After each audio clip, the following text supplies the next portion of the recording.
So this we people news, not attorney, not giving legal advice. Okay, arm yourself with knowledge. Okay, and sometimes to arm yourself with knowledge, you got to go back in the past and see the original intent of everything. Okay, bad or good, right? History's always full of bad and always full of good. So we got to decipher what's best for us today. Okay, but we also got to understand the intent and how to can we use that for our benefit. Because even when we go with statutes, what was the legislature's intent with that statute, right? And if it's vague, their intent was to deceive us. So we always got to keep that in mind. Now, if you guys go to their channel, which I highly suggest, especially look at the whole thing and listen to the whole thing, the Justice Revolution. All right. This is going to be more along playing the 14th Amendment adversary. All right. There was good and bad that was in there in a lot of different directions. And some of you guys call it race. I don't believe in race, but most of you guys out there do. Okay. I'm of one like kind. All men are created equal. All men. Okay. And all persons is not a man or woman. So that's a different of one like kind. Okay. For example, you guys heard me say that before. Now, we're going to get into a little bit of trickery and challenging of the 14th Amendment. And even though the 14th Amendment arose and gained, which is great, but it does not take away from the first original intent. It still exists. So you got to use the particular type of jurisdiction for the standing. And don't know how to word it because it's just such a crappy thing. But even though they said God or, creator or anything like that, well, back then they actually used more than anything else evolution. Okay? Germany, right? Once the war was done and all that, they planned on breeding everybody to be blonde-eyed or blonde hair, blue-eyed white people. Why? Because of evolution. And one of our presidents was severely bad on that as well. I can't think of his name, but he was a skinny wheelchair guy with glasses and all that. He was heavily involved in evolution. And as a catch-22 position because of evolution. If they actually went by the true text of the Creator, then there wouldn't be such a divide. Okay? And but the evolution was the creator of the divide between all of this. All right. So take everything with a grain of salt. It's educational purposes only. Okay? But again, to understand is the history and the intent. And how does that play out today? Following along on the video, it's here. These documents are all in our chat on the Affidavits 101. Okay. So if you get a chance, go ahead and go on that chat, Affidavit 101. And they're doing it for free, people. Get a copy of the document. Read it in your hands and apply it to your court cases. So this is the 14th Amendment clarified. Oh, good. Thank you. Okay. This is an 11-page document. And again, as a precursor, it says this is intended to read after you read both the Citizenship and the Constitution treaties on this site. So those are the two documents I went through. Let's go into here. We've already talked about the history. Okay. Here's the arguments. Okay. That being said, it's not supposed to be this blurry, but I guess my internet's a little slow tonight, so I apologize on that. This is what I love. Dave puts this in a way that is so fascinating. And guys, I am going to tick a lot of people off. And a lot of people that I consider mentors or people where I started me on this journey. But at the end of the day, I want the truth. Right. The truth is what matters to me. At the end of the day, I want to know that if I am fighting a legal battle, I am standing on a ground where I can win and not where I was presupposed to lose even before I stepped foot into that battleground. All right? So real quick, there was a question. And even then, right? The truth will set you free. On the screen, Brent Gray, what was that question? It was a So in other words, question. the 14th Amendment just allowed the feds to use the term persons for their own purposes. Brent, as we move along through here, you're going to see that, yes, that is absolutely what has happened. Okay? All right, so let's go over the arguments that Dave says. Errant position number one, the term citizen of the United States as used in the 14th Amendment means the same thing in the opening verse of the United States Constitution. Well, what did we just discuss? Is that true? No. He says the phrase citizen of the United States as used in the opening of the United States Constitution does not have the same meaning as the term citizen of the United States as used in the 14th Amendment. We've already been through this, right? He said in the Dred Scott decision, Justice Taney makes it crystal clear that the phrase people of the United States and its pre-Civil War synonym citizen of the United States have a meaning that is forever fixed. It is forever fixed because those phrases mean only what the men who wrote them and voted on them meant them to mean. Guys, that is so important. Yeah. I can't. This is where I'm like, and this is like, it's like mind blown. When we just, I'll tell you right now, when I am researching statutes, codes, laws, and I go up onto my state's website or whatever state's website and I read it as it's written, I have the narrow-minded view of understanding it as it's written to my understanding of it today. Right. We can't. That was intended, James. That is the key. Justice just hit the proverbial name on the head. Nail. The proverbial nail on the head. Do you see where my mind gets all convoluted when I get excited? The blood is rushed to. You hit the proverbial nail on the head as it was intended by Congress or by whomever wrote that at the time it was written. So here's something that I find is fascinating. When you're researching your laws, you need to go back to when the law was actually... Right? Now we're going to go back. The intent, when they wrote it, the intent. written and passed. Not as it is today. Because things change over time. Meanings change. Definitions have different definitions over time. Well, this is in the same category, I mean, for me, as, the Chevron case that just got overturned. Because what they did is they took these three-letter agencies and gave them the right to interpret law and change it on their behalf. And it's the same thing here. It's all wordsmithery and witchcraft, if you ask me, to cast spells on you. So you have because we are good-hearted human beings. We want to believe what they're teaching us is there to help us, but it's there to trick us and keep us far from the truth, in my opinion.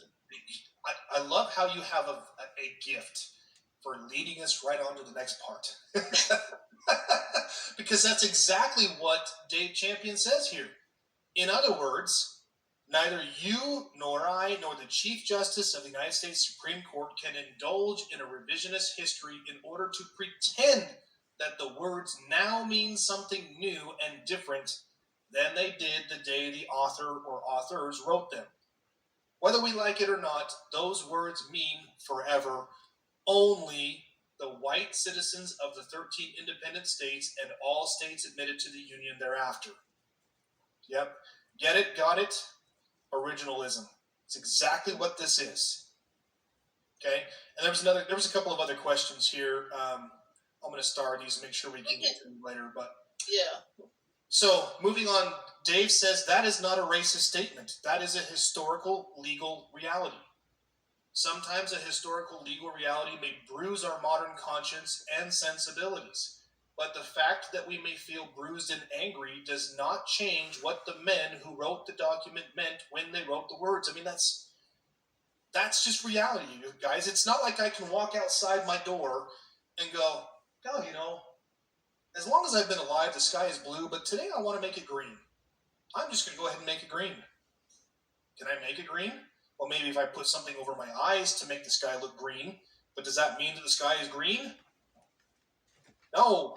There's nothing wrong with being born in the skin you're in, and there's nothing wrong with pointing out our differences. It's just what makes us different human beings under God's world. Exactly. And it's so, but these guys, the proverbial they, create all this nonsense to keep us divided and keep us so afraid to say anything that we've got to apologize for it for 20 minutes before we talk about it. Yep. So here is, again, this is why I would caution all of you. I would caution all of you before using the argument that you are a citizen of the United States as defined in the 14th Amendment. Read this and you make your own decision. Since the term citizen, lowercase c, of the United States as used in the 14th Amendment quite clearly does embrace people of African descent, brought here for the purpose of slavery and their posterity, this... Now, that being said, I don't know what happened to my thingy. Oh my goodness. Right here, lowercase d, capital U, lowercase United, at capital S, state. It has its own particular jurisdiction, different meanings, different language of what it stands for, of what we see every day today. Citizen of the United States must be a new and different term, separate and distinct from that used in the opening stanza of the United States Constitution. And it is. Again, citizen of the United States, uppercase C, as used in the opening of the United States Constitution, is any free white male who was a citizen of any of the original 13 states and any free white male who is a citizen of any state thereafter admitted to the Union. Lowercase citizen of the United States, any person born in any state of the Union who was held in bondage of slavery or involuntary servitude and under the provisions of the Constitution of such state at the time, not a citizen thereof, including their posterity. That's the thing too. So what has this done? In short, the 14th Amendment created another new class of citizen. This type of citizen was not created by the well-settled and long-existing rules and tradition of international law as relating to citizenship, such as is the case for men who gained their state citizenship by birth upon the land. This new class of citizen gained his citizenship by the citizens of the original class of citizenship agreeing to establish a new class of citizenship and gifting that new class of citizenship by the amendment to a certain designated class of persons who, at that time, were without any form of citizenship. Wow, the term citizenship was used a lot there. Just thinking that. That's a lot of citizenship. Okay. Get it, got it. Ask this question here, James. Your lawsuit was under 7th Amendment instead of 42/1983. You're correct. I still made a mistake, and I'm going to touch on that here in a second. Okay. I'm glad you brought this up, though. Get it, got it. Errant position number 2. Sections 1983, 1985, and 1986 of Title 42 of the United States Code prove that the 14th Amendment applies to all Americans. How many times have we heard that? Do you guys know what Section 1983 Title 42, Section 1983 is? No. Okay, that's the statute that gives you the right to sue someone for depriving you of your rights under the color of law, right? But what did we just learn that applies to? Here's the truth. People who make this argument are not only wrong, but none too bright. I was one of them. Okay? I have nothing to hide. I was none too bright. Their pet theory can only pretend validity if 1983, 1985, and 1986 exist in a vacuum, which of course they don't. Sections 1983, 85, and 86 are within Chapter 21, which is succinctly entitled Civil Rights. As the California Supreme Court plainly stated, a civil right is considered a right given and protected by law, and a person's enjoyment thereof is regulated entirely by the law that creates. Whoa! So Shut the front door. it wasn't a right from God. It was Shut- from. Well, Shut the front door. our rights come from God, but the civil rights, the way they classify it, come from them. Bingo. Justice, a tear is going down my cheek right now. You have graduated to become, the student has become the master. They're slowly.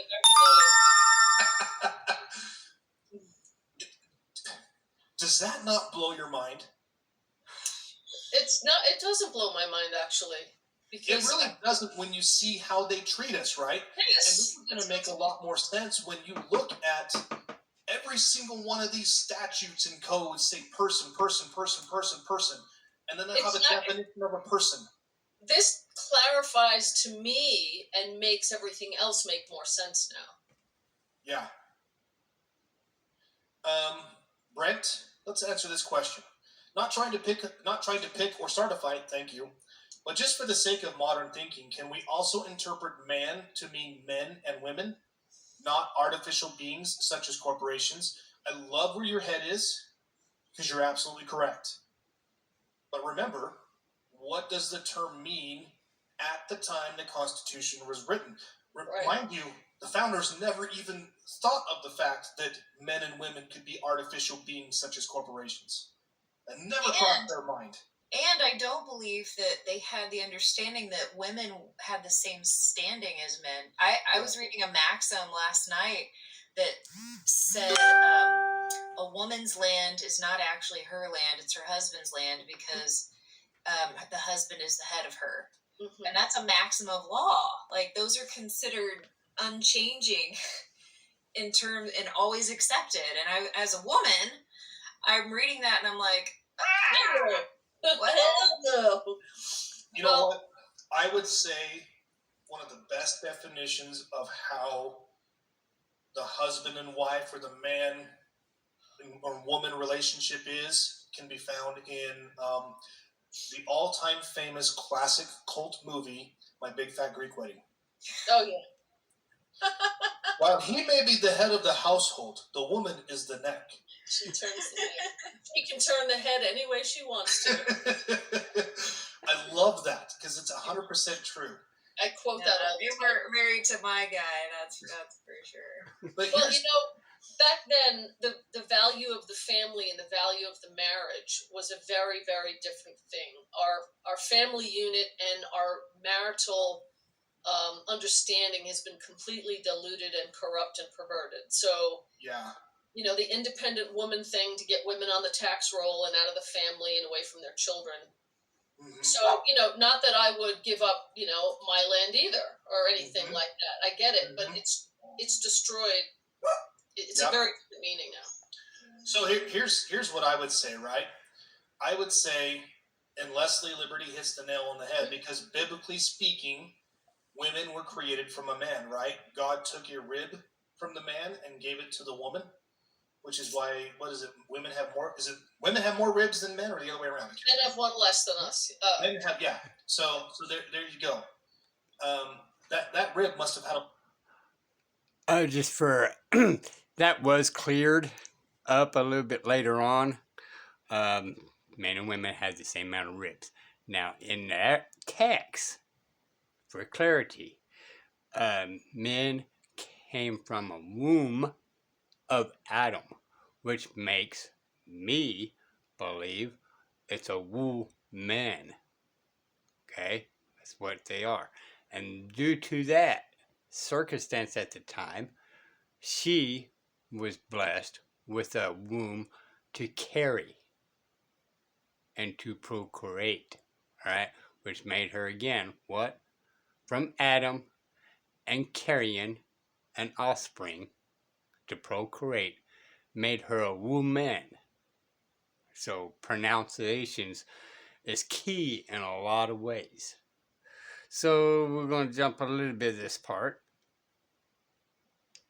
There is nothing that can separate the two of you. And when you work every single And how I thought about it. right? Because we think differently when we're speaking to our spouses. It's like, am I giving you 100% of me right now? Right. Or am I only giving you 50, 60, Well, 30%? because it teaches you to meet them where they only met you, There you go. right? So There you go. tit for tat. Okay, let's move on. Again, this document is fantastic. You guys can find all of this stuff in our files in the Affidavits 101 group. Honestly, somebody was asking if our website was still up. At this point of a corporation, you have to hire a bar. Oh, instant help in the Affidavits 101 check. Much Yep, more. yep. And we're going to see again. This has completely changed my entire look from a legal perspective, right? Because you talk about all of these things, and I'm just going to touch on this real quick, and I want to jump back into the document. You talk about, corporations can sue or be sued, but they can only be represented by what? A liar, a shyster. Okay? So we, the people, one of the people of the several states, citizen of whatever state you're in, you can't sue on behalf of a corporation. You have to hire a bar licensed attorney to do that for you. So does that make sense? When you're choosing to do that, when you're choosing to sue certain entities, you have now voluntarily moved yourself from the ultimate jurisdiction, which is the jurisdiction between we the people, the Seventh Amendment references this, into the statutory definitions and into the swamp, as we call it, the place that these liars love to live. I think I've mentioned this. I'm helping a friend of mine who is being harassed, and was just ultimately summary judgment was granted against him from his local municipality because he chose not to pay their fees and get a building permit. So again, who is it that's ultimately coming after him? Is it the municipality? The municipality can do nothing on its own. Someone, a man or a woman, has to make that decision. So guess who's going to be named in our countersuit? Not the municipality. We're going to sue the men and the women that make up that municipality in their official capacities as the mayor, blah, blah, blah, blah, blah, and in their individual capacities as the man and woman, because they should know better than to try and force involuntary servitude and slavery on someone who has no business doing that whatsoever. Okay, so we're getting an anatomy lesson, so that's just fiction.